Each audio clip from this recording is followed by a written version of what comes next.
Ayan, panoorin nyo at pakinggan nyo ang sinasabi ni Amy Marcos regarding doon sa napakalaking halagang budget para sa impeachment. Ayan, panoorin nyo yan. Grabe, grabe. Panoorin nyo. Siya kami dun sa third impeachment complaint against Bill Sara na na-file today. Meron nga di ba? Sakto-sakto. Oo. May mga malisyoso nga nagsasalita na fundraising na nga daw itong budget na to para sa 1 trillion impeachment. Bigla akong kinabahan. So, Ano ibig sabihin? Ha? itong budget gagamitin for the impeachment? 1 trillion daw ang inaasam-asam na lilikumin.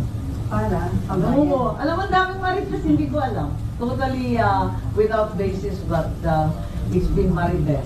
So, ma'am, personally, wala sakali, umakyat dito sa Senate. Wala.